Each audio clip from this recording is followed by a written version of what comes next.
میدان خطابت میں قدم رکھتے ہیں، جس کے لیے ہم مدرسہ حضا کے ایک ممتاز طالب علم محمد فہد کو آواز دیتے ہیں کہ وہ آئیں اور قرآن کریم کے موضوع پر تقریر پیش کریں۔ محمد فہد۔ السلام علیکم ورحمۃ اللہ وبرکاتہ۔ الحمدللہ وحدہ والصلاة والسلام علی من لا نبی بعد، اما بعد فقد قال اللہ تبارک وتعالی فی القرآن المجید: اعوذ باللہ من الشیطان الرجیم، بسم اللہ الرحمن الرحیم، ذالک الکتاب لا ریب فیہ ھدی للمتقین، صدق اللہ العظیم۔ وقال النبی صلی اللہ علیہ وسلم: خیرکم من تعلم القرآن وعلمہ۔ الہی رونق اسلام کے سامان پیدا کر، الہی رونق اسلام کے سامان پیدا کر، دلوں میں مومنوں کے الفت قرآن پیدا کر۔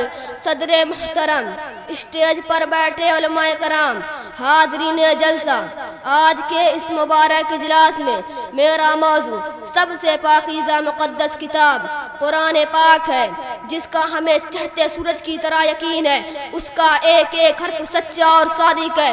قرآن وہ کتاب ہے کہ جس کی زبان مقدس، بیان مقدس، جو فصاحت و بلاغت کا ٹھانٹے مارتا سمندر ہے، اس کے متعلق ارشاد ربانی ہے۔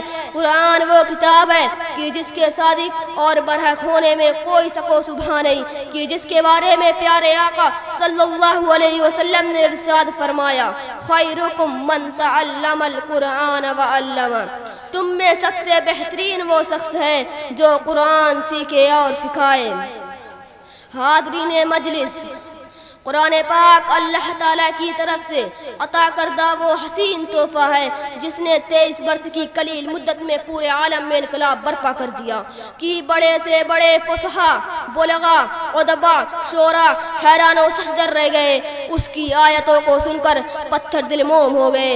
یہی وہ قرآن ہے جو رہتی دنیا تک کے انسانوں کے لیے سراپا ہدایت و رحمت ہے۔ یہی وہ قرآن ہے جس نے رسول کی رسالت کو اعزاز بخشا۔ یہی وہ قرآن ہے جس نے مردہ دلوں کو زندگی بخشی۔ یہی وہ قرآن ہے جس کی برکت سے جنات و شیاطین کا آسمانوں پر جانا بند ہوا۔ یہی وہ قرآن ہے جو سچائی اور امانت داری کا درس دیتا ہے۔ یہی وہ قرآن ہے جس کی حفاظت کا ذمہ خود رب کائنات نے لیا ہے۔ ہاں، یہی وہ قرآن ہے جس کی برکت سے اجڑ چمن میں بہار آئی۔ حاضرین محفل، آج کے اس نازک دور میں حفظ کلام پاک کو فضول سمجھا جانے لگا، اس کے الفاظ رٹنے کو حماقت بتلایا جاتا ہے اور اس کا بے سمجھے پڑھنا بے سود ہے۔ افسوس صد افسوس اس قرآن پاک کے بارے میں ہمارا یہ خیال کہ جس کے بارے میں سین صاحب بطحہ جناب رسول اللہ صلی اللہ علیہ وسلم نے ارشاد فرمایا: اقرأ وارتقی ورتل کما کنت ترتل فی الدنیا فإن منزلک عند آخر آیت تقرأوها۔ قیامت کے دن حافظ قرآن سے کہا جائے گا: قرآن پڑھتا جا اور جنت کے درجوں پر چڑھتا جا، ٹھہر ٹھہر کر پڑھ، جیسا کہ تو دنیا میں ٹھہر ٹھہر کر پڑھتا تھا، بس تیرا ٹھکانہ اور مقام وہی ہے۔ جب آخری آیت پر پہنچے، یاد رکھو مسلمانوں، قرآن پاک سے بڑی کوئی نعمت نہیں۔ زمین، آسمان، چاند، سورج، ستارے، کوئی اس نعمت کا مقابلہ نہیں کر سکتا۔ اللہ رب العزت کا یہ کلام تمام کلاموں سے افضل اور برتر ہے۔ مسلمانوں، قرآن کریم وہ عظیم برکت اور سعادت ہے جو روح خدا بندی اور معدن حیات سچ میں زندگی ہے۔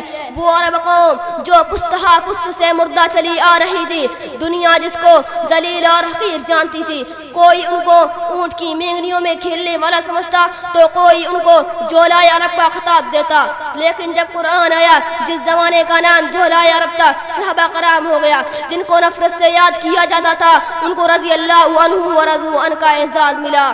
وہ عرب جس زمانے کا نام جاہلیت تھا، اس زمانے کا نام خیر القرون ہو گیا۔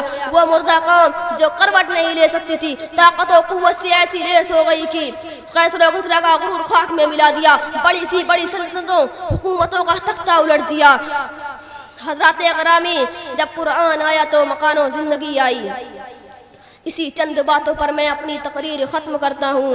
دعا کیجئے اللہ تعالیٰ تمام مسلمانوں کو قرآن سیکھنے سکھانے اور اس پر عمل کرنے کی توفیق عطا فرمائے. وما علینا الا البلاغ. ماشاءاللہ ماشاءاللہ، بہت خوب. اس بچے نے بہت ہی اچھی تقریر پیش کی.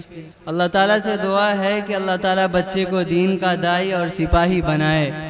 انہی نونہالان قوم کو دیکھتے ہوئے شاعر مشرق علامہ اقبال رحمت اللہ علیہ نے فرمایا تھا کہ ابھی ننھا سا پودا ہے بڑا ہوگا تو پھل دے گا. ابھی ننھا سا پودا ہے بڑا ہوگا تو پھل دے گا. ہماری قوم کا بچہ ہوا کا رخ بدل دے گا.